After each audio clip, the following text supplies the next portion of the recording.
Hi, it's Maggie the Irish Gypsy here to bring you your August 2024 mid-month general reading. So we're looking at the second half of August, and this reading is for the earth sign of Virgo. I hope everyone's doing well. Thank you so much for taking the time to be here to watch these videos. Always a note of gratitude before we begin. It's a great blessing to be able to create these, and you are part of that blessing, so thank you. Virgo, Sun, Moon, Rising, Venus. This video is for you. If you're a cross-watcher, if you're cross-watching for Virgo, this video is also relevant and important. If you know any or all of your other sign placements, Sun, Moon, Rising, Venus, North Node, watch those videos as well because they can bring in additional insight and perspective into your situation. It's a general reading. It may resonate a little differently for everyone. Take what resonates and leave the rest behind.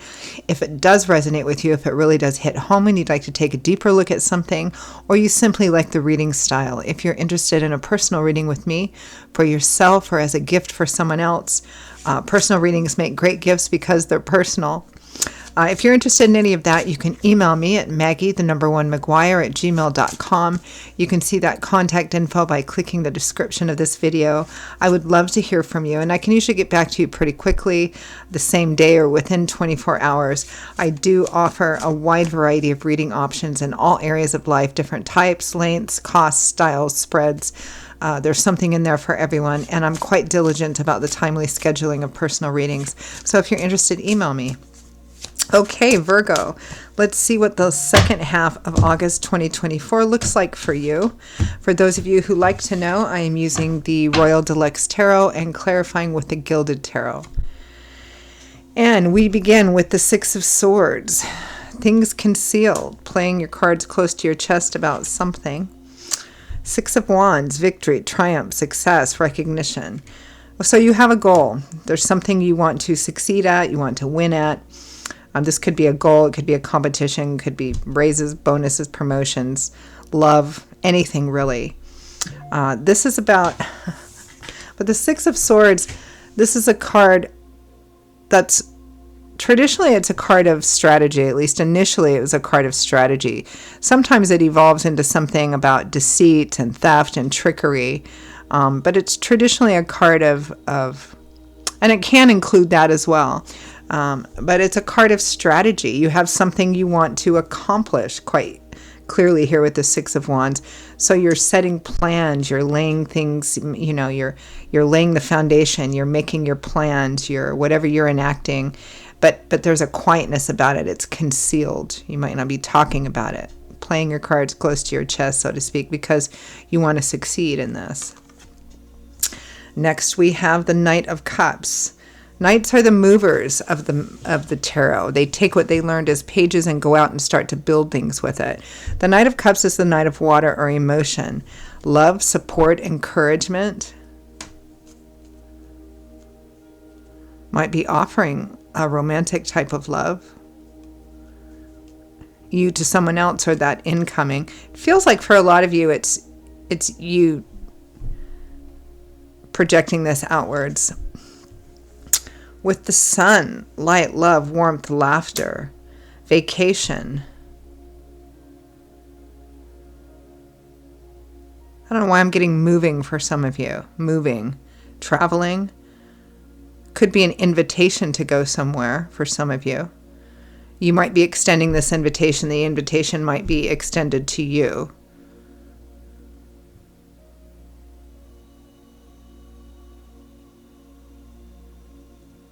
Might be love and romance for some of you.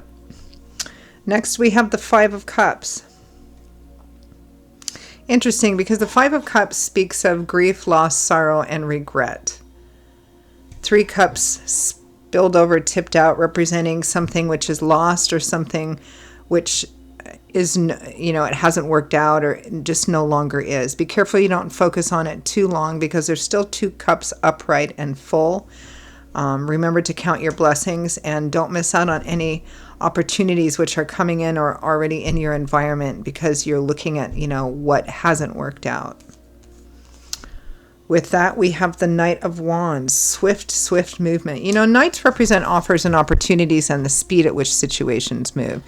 You've got the Knight of Fire and the Knight of Water here. Very fast-moving situations, even though there's some regret. Because it feels like a lot of you, whatever it is that you're hoping to accomplish and wanting to do and that you may not be talking very much about,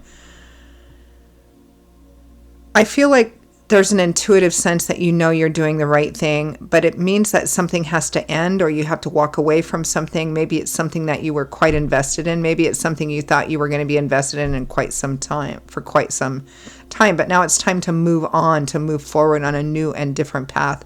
But there is understandably some grief and loss and regret here. Or perhaps not regret, but just, if it's a physical moving and leaving and walking away or traveling, I can understand that because you have to say goodbye to things, people, places, situations. What I'm also picking up here, Virgo, is that there's quite a strong determination to keep moving forward, even though, it's difficult to shut the door and say goodbye on certain things. And again, I'm getting quite the sense of travel, and you're really excited about the new journey and the new path. From the bottom of the deck, the overall energy and focus is Temperance, which is all about balance, learning how to shift and adjust and adapt and adjust to the things that come in that we can't control, or even our own emotions, without losing our center, without, letting it drive us crazy, neither too much of one or too much of the other. Sometimes we have to shift and adjust, right? Like being in the middle of a seesaw or teeter-totter. We have no control over those outside arms. But if you leave the center to go out there, letting it kind of pull you away from your center, you're going to fall, right? So Temperance is about learning how to adapt and adjust. It's also a card about learning how to be. It's also a card that contains a fair amount of patience as well. And I can understand that because it's about balance and equilibrium. We have two knights here, two very fast-moving knights. I feel like you're laying kind of your plans under cover, but you're very eager to get moving. So there needs to be kind of a balance here about how you do it.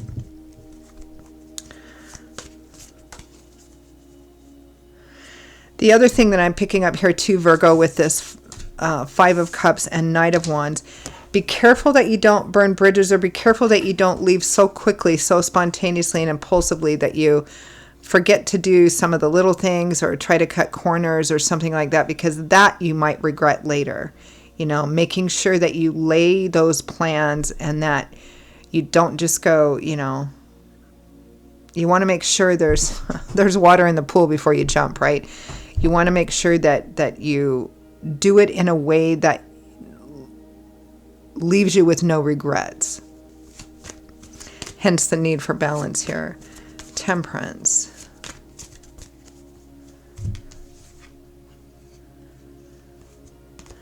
High Priestess, trusting your intuition, listening to spirit, listening to where you feel led.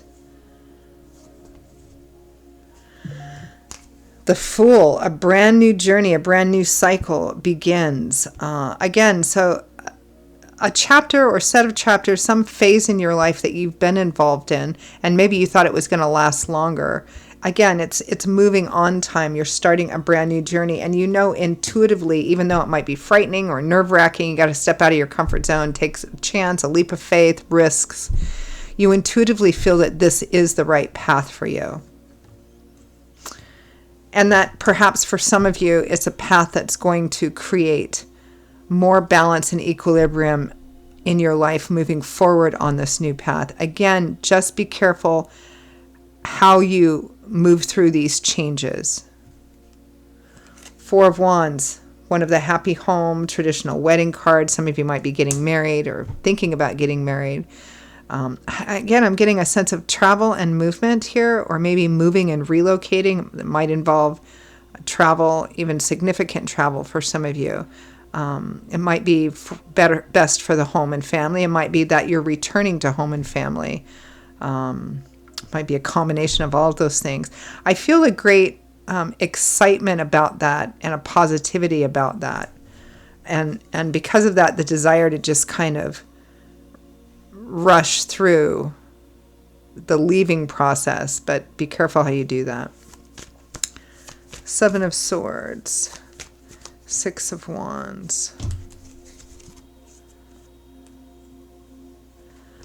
Okay, we have the Nine of Cups, the Ten of Cups, and the Devil. My goodness. This is like, I want what I want. I don't, it's a strong, almost obsessive, it might be obsessive for some of you, focus on that this is absolutely the best thing for you. It doesn't matter what anybody else tries to talk to you or tries to talk you out of it or tries to say. It's like, no, this is my joy. This is my wish. This is my, I know that this is what I want. Some of you, it might involve an actual person, like getting married or something of that sort. And you're convinced there's nobody else for you except this person. Some of you, there's this sense, especially traveling or moving and relocating, that you're perhaps going back home. And it might be a combination of both those things.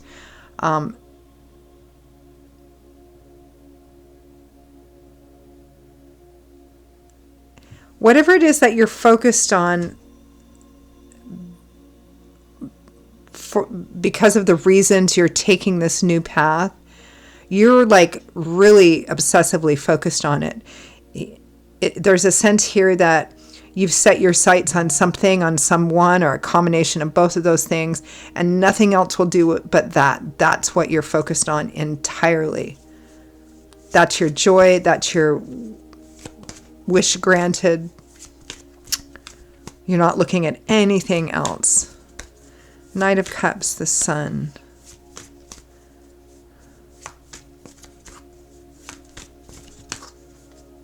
I'm getting a strong sense of returning home too for some of you, regardless of the other details around it. A sense of returning home or to family or something like that. Knight of Cups, the Sun. The Eight of Wands, our traditional travel card, moving quickly, assertively, precisely. The Knight of Wands, again, that Knight of Fire. It's such fast-moving, eager, spontaneous, impulsive energy. I can see why temperance is kind of the word of the day here for you, Virgo, because there's a need to be careful about how you do it. Don't burn bridges to the best of your ability. You know, try to set a plan for how you're doing this and actually follow that plan. The Ace of Cups. It might be new love and romance for some of you as well. Or just being at the start of a brand new path where your heart is opening up again and you're becoming, you're open to being emotionally vulnerable. Particularly those of you for whom this also includes love, romance, marriage, that sort of thing. Let's take a look at Five of Cups and Knight of Wands.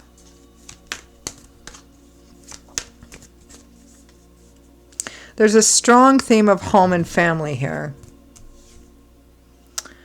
Okay, Knight of Wands, the World, the last major arcana card in the tarot, and we have the Fool too. So again, some cycle which has run its course, it's done and it's moving on. It's a whole new landscape moving forward.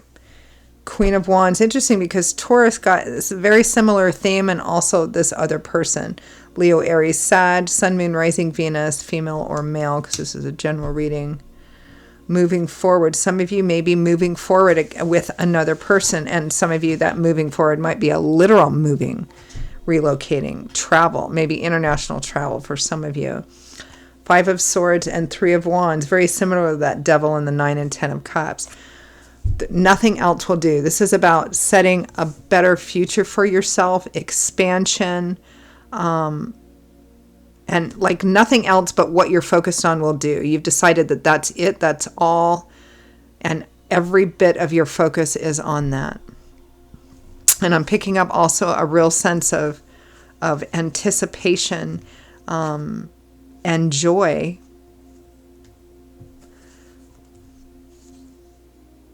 over how it's going to work out or how you perceive it working out. All right, let's end with some advice, guidance, feedback from Spirit.